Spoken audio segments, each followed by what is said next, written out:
आ जाए और उनकी असेसमेंट करके उनके मार्क्स अपलोड कर दें पोर्टल पे। तो वो असेसिंग एजेंसी की सर वो चिट्ठी हमारे पास में उनकी कोई डिटेल नहीं आ रही है। आपको देने की जरूरत नहीं है। अच्छा। वो असेसिंग एजेंसी से आपने कुछ नहीं लेना। वो एक ट्राइपार्टाइट एग्रीमेंट बोर्ड के साथ, असेसिंग बॉडीज के साथ और ट्रेनर के साथ है। तो आपने सिर्फ ये इंश्योर करना वो असेसमेंट हुई कि नहीं।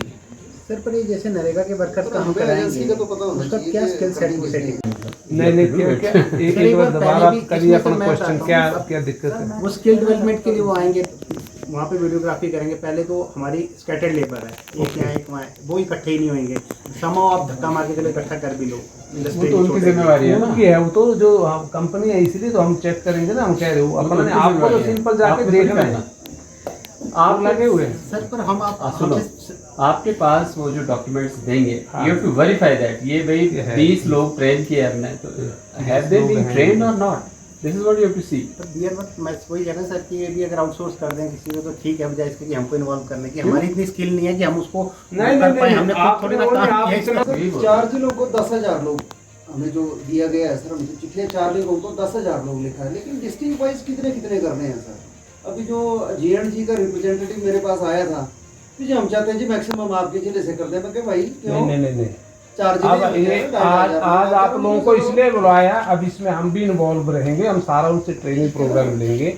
अब ऐसा नहीं होगा ना जी। अभी कई चीज़ों में इतना सिस्टमेटिकली नहीं होने देंगे कि एक जिला से आप 8,000 को ट्रेन कर रहे हैं। इनके पास ट्रेनिंग प्रोग्राम आएगा, वो मुझे फॉरवर्ड करना या अपने ऑफिस में भेजें, वहाँ से ले लेंगे कॉपी।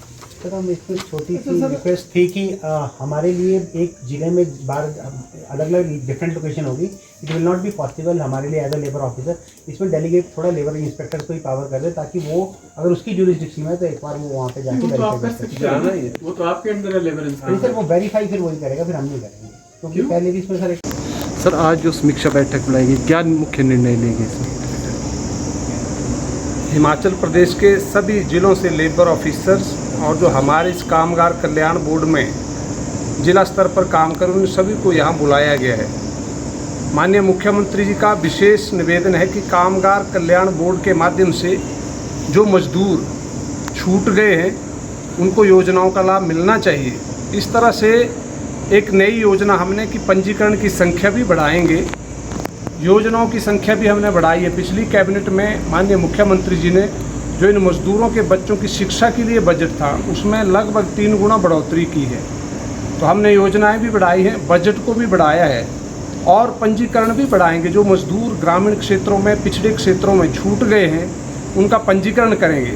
और इस सरकार का भी उद्देश्य यही है कि हमारा जो पिछड़े क्षेत्र का मजदूर है, किसान है, जो लोग छूट गए हैं डेवलपमेंट की इस राह में, उनको भी अपने साथ मुख्य धारा में जोड़कर विकास के साथ जोड़ा जाएगा। और मिशन 2022 जिस तरह हमने केंद्र में भी माननीय मोदी जी ने सरकार को रिपीट किए 14 के बाद 19 में, उसमें भी माननीय मोदी जी ने मजदूरों, किसानों, पिछड़े क्षेत्र के लोग, ट्राइब्स के लोग, इन सब के लिए योजनाएं बनाई। और उन सभी ने 19 में जब लोकसभा का दोबारा चुनाव हुआ तो हमने 300 का लक्ष्य पार किया। हिमाचल प्रदेश में भी माननीय जयराम ठाकुर जी लगातार ऐसे मजदूरों के लिए, उसके लिए बजट की भी बढ़ोतरी की है। और उन्होंने कहा है कि जो ग्रामीण क्षेत्रों में विशेषकर छूट गए उन सबको जोड़ते हुए हम सभी को विकास की राह में आगे बढ़ाएंगे। और बच्चों की शिक्षा का विशेष ध्यान रखा गया।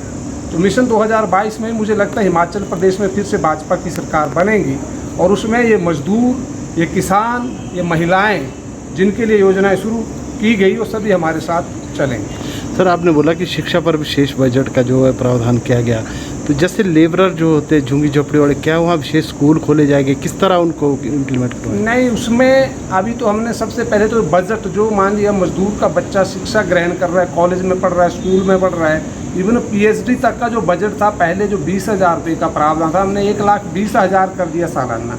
दूसरा जो बच्चे इनके हॉस्टल में रहते हैं उनको भी हम 20,000 रुपये सालाना अतिरिक्त व्यवस्था करेंगे। तो इसलिए बच्चों की शिक्षा के बजट में बढ़ोतरी की, ताकि जो मजदूर खुद मजदूरी करता है, दिहाड़ी लगाता है, उसका बच्चा शिक्षा से वंचित न रहे। इस दिशा में उस बजट को बढ़ाया गया है। पिया तो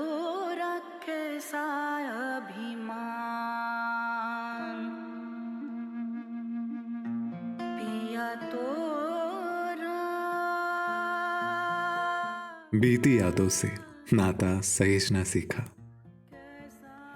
हाथ थाम कर जिनके चलना सीखा,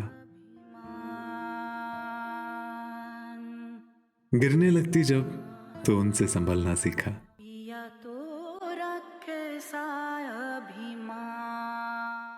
उनकी डांट से खुद को तराशना सीखा।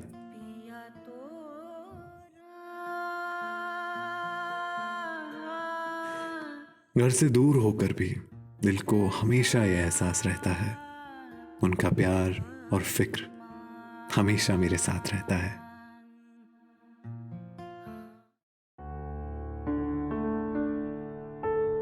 भूषण ज्वेलर्स, अनमोल रिश्तों के लिए।